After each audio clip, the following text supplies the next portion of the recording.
Hey, do you all remember that one photographer in Wind Waker named Lenzo, who lived on Windfall Island and had these legendary Pictobox pictures to share with the player during his quest? Well, what if I told you there was a game that took this rumor-style quest system a few steps further, putting you in the intergalactic boots of a spacefaring race to understand the secrets of their solar system?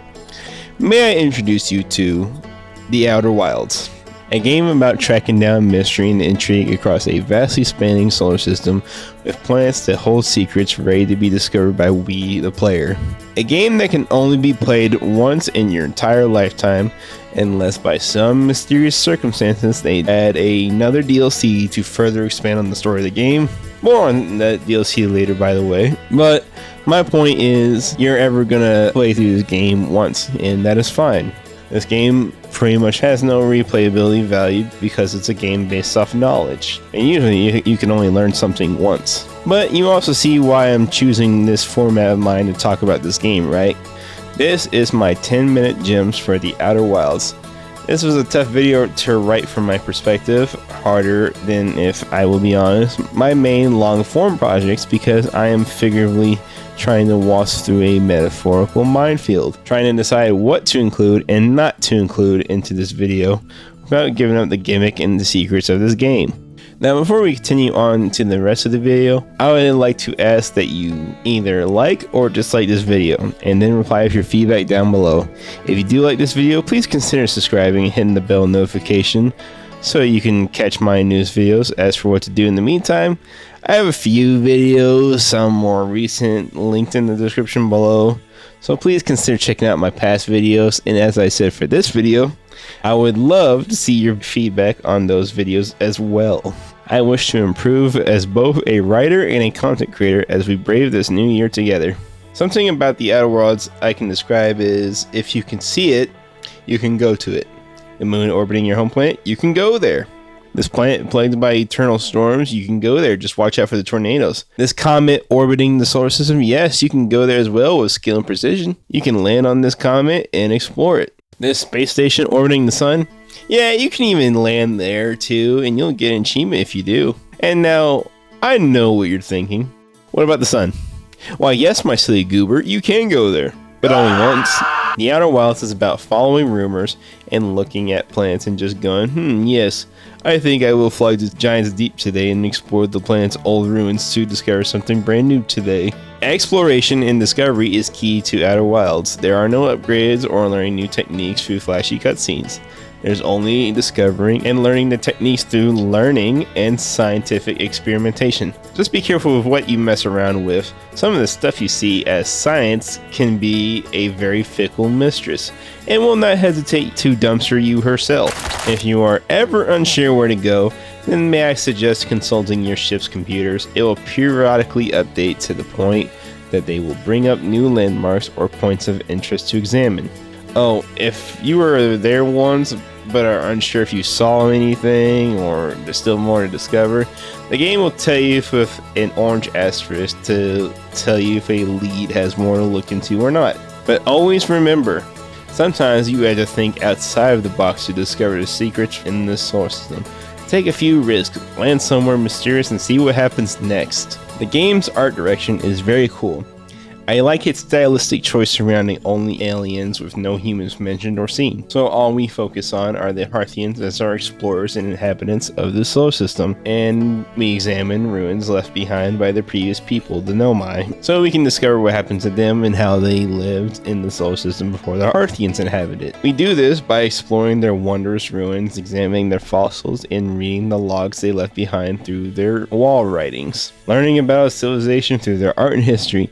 I love that in game photos, except for a few examples, some of them are carrying on the spirit of their inspiration, the legendary Pictobox pictures, by being DevTools screenshots applied to a photo frame. I am also currently digging my nails into my thighs because I want to talk about the art of this game more and its concept art, because I found some crazy stuff that was drawn. Please, I beg you, take a deep dive into the work of this amazing team's artworks. Try to learn about what this game could have been. Oh, and this goes for the DLC as well. I love the game's overall aesthetic. The pictures you see in the Museum of Timber Harvest, the aesthetics of technology being so highly advanced and so primitive at the same time.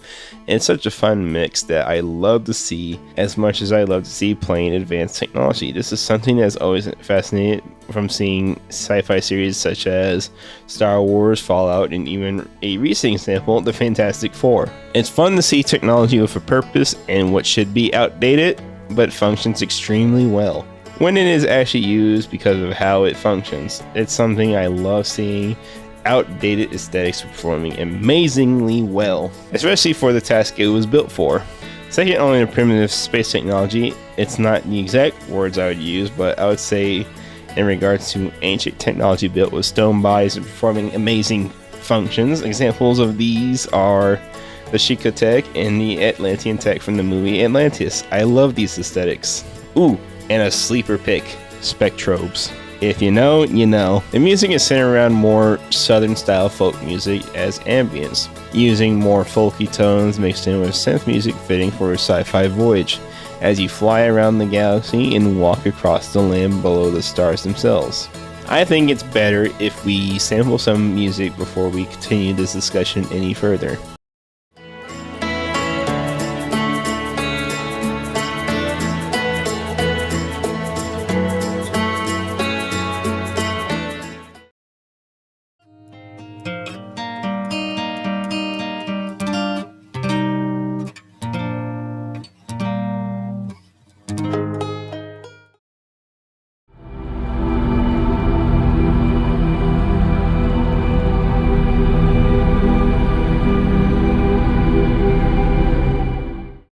Now that you've heard these samples, I think I can gladly label this as one of my favorite soundtracks out of most of the indie games I've played. And here's a fun fact. I discovered this game through Spotify. A really weird place to discover a game, am I right?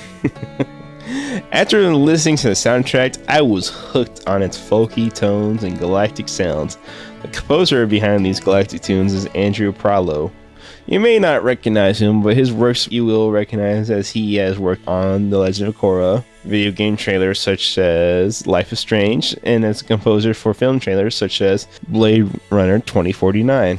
His work is really good, and I highly recommend you keep an eye out on him. If I was to share with you one of my favorite pieces, it would be 14.3 billion years. I cannot fully talk about this song or its context, but I hope you can learn why I love it. And maybe love the song as I do when you finally hear it for yourself. In these final thoughts, I have to address the elephant in the room that comes with booting up the game. The reduced frights options that comes with installing Echoes of the Eye. The first and only expansion of Outer Wilds story. Now, I know what you're thinking. No, this is not a horror game in any way. No, there's no twist like that. Aside from this information about this reduced frights moment, this DLC just comes with overarching revelations to the game's overarching story. It does have scary moments, and that's just something I have to tell you about it. But if you're not a fan of horror elements, then absolutely check this box. That's what it's here for after all, to tailor the game to your liking, as all things should be. I also have a fun fact for you. Do some of you remember the show Heroes? Well, you can find a picture of Masaoka, who played Hiro in the show within this game. Now, why is this? Well, because he was a founder for the studio behind this game, and its executive producer. You can find his photo right here. This game was a hoot to go through, especially with all the accidental deaths I went through. And while this game is very clearly designed to be a single player game, I will tell you a secret. I have played this game with a multiplayer mod and explored the solar system with my friends Zolo and Sean. We explored the stars together and even goofed around a bit, despite the mod's buggy nature, but I will also respect the game's original intentions and recommend that you play the game in single player. This is also one of the few times I will mention a mod because some people only play multiplayer games, and I think it's valid considering the lifestyles we have in this modern age compared to when we were younger and could spend more time playing single player games. Trust me, I know of how much I work and study for my bachelor's degree. I very clearly understand that time is a precious commodity. Now, enough trivia, I want to talk about my thoughts. This game will make you feel like a damn genius, especially when you have your breakthroughs.